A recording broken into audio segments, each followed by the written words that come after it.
हाय साथियों, नमस्कार।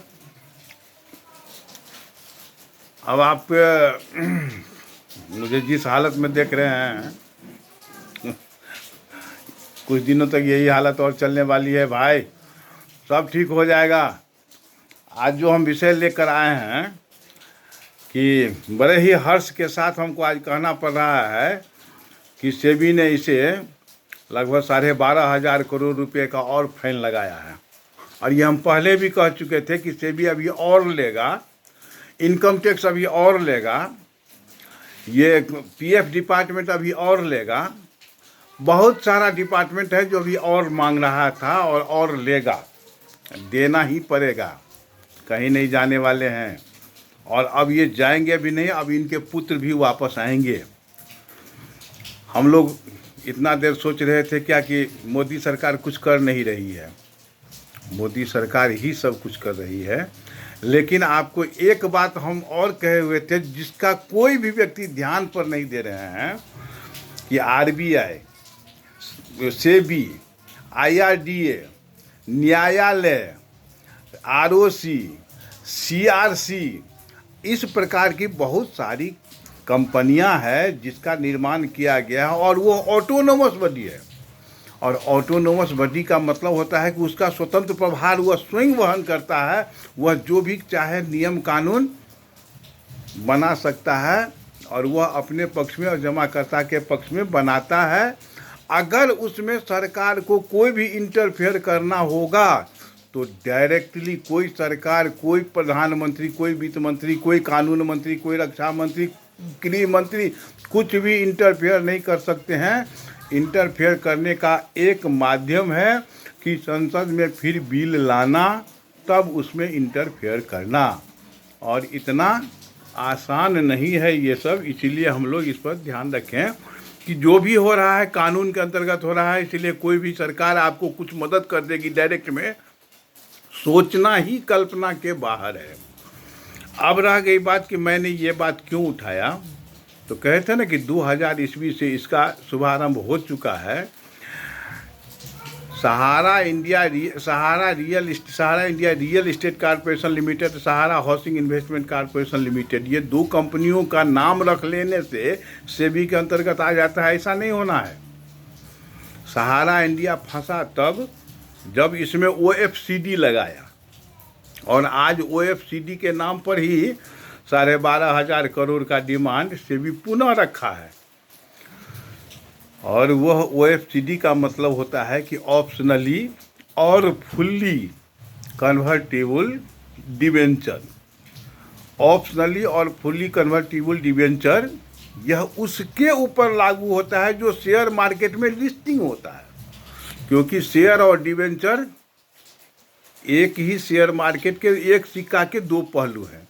Share market में अगर हम लोग अध्ययन करें तब समझ में आएगा, या जो जानकार होंगे वही समझ सकते हैं कि शेयर मार्केट में पैसा कोई भी लगा सकते हैं, हानि उनका, लाभ उनका है।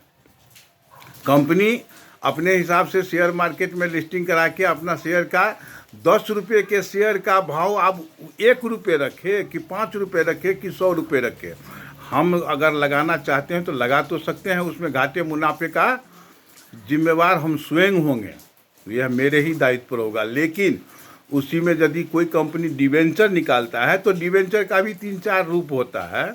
और डिवेंचर का सीधा सा अर्थ होता है कि अगर कोई भी स्कीम आपने उसमें लिया डिवेंचर में, तो मुनाफा होगा तो वो आपका होगा, अगर घाटा होगा तो वो कंपनी का होगा। घाटा में आप भागीदार नहीं हो सकते हैं। तो यहाँ पर थोड़ा शब्द का फिर से ध्यान रखिएगा कि ऑप्शनली और फुल्ली, यानी पार्ट में ऑप्शनली, वैकल्पिक या फुल्ली 100%। कन्वर्टिबल, यह कन्वर्ट किया जा सकता था अन्य स्कीमों में, या फिर उसका विड्रॉ भी किया जा सकता है।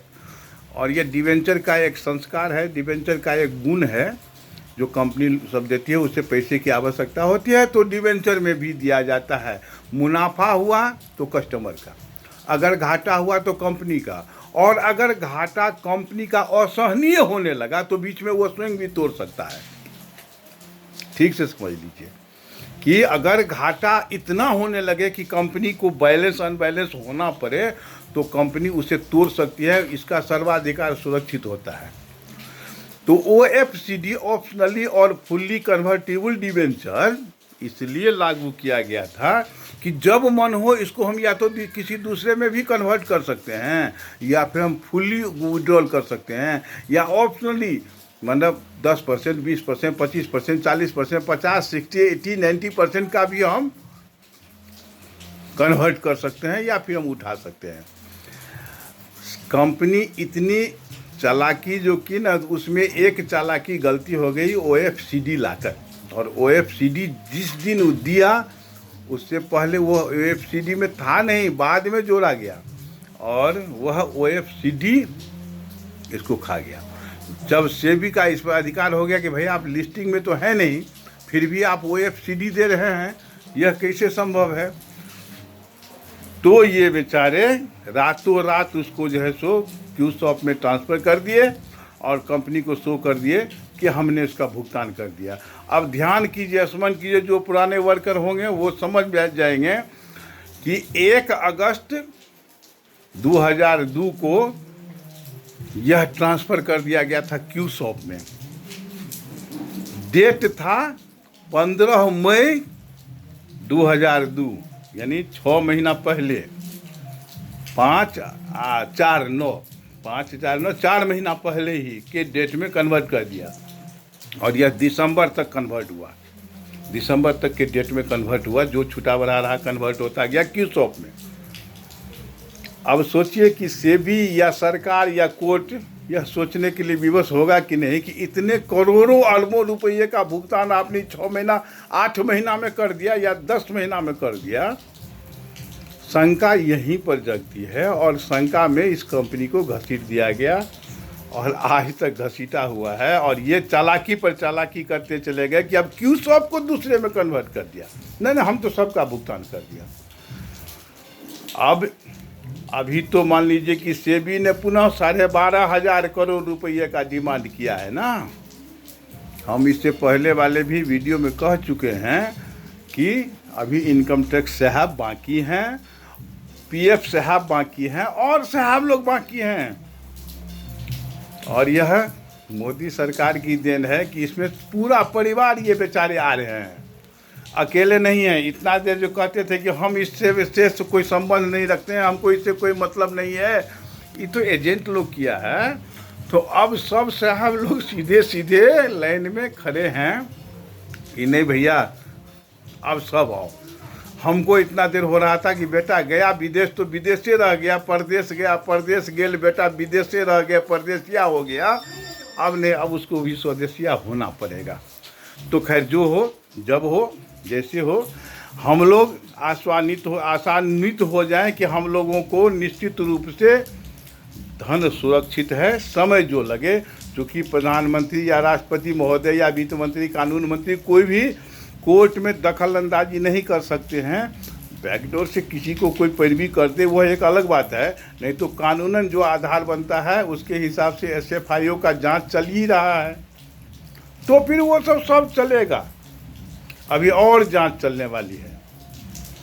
इस बीच में आप समस्त लोगों से एक नम्र निवेदन है कि हम देखते हैं कि वो देव जी हैं, शुक्ल जी हैं या नीरज जी हैं, उन लोगों से मेरा निवेदन है कि इस मामला को राजनीति का रूप न दिया जाए। कृपया हम समस्त लोगों से निवेदन करेंगे कि इसको राजनीतिकरण न तो करने दिया जाए किसी को, न ही होने दिया जाए।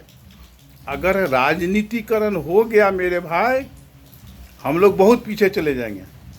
वोट नहीं देंगे, वोट में विरोध करेंगे, सत्ता पक्ष का विरोध करेंगे, या फिर अरे भैया आप ये कभी सोचे हैं कि जो समाजवादी पार्टी इसके नस नस में घुसा हुआ था, जिस समाजवादी पार्टी के नस नस में ये घुसे हुए थे, आज वो कहीं भी दिखाई नहीं पड़ रहे हैं, क्योंकि उनको कंधा पर पैर रखकर आगे छलांग लगाना था, वो लगा लिया।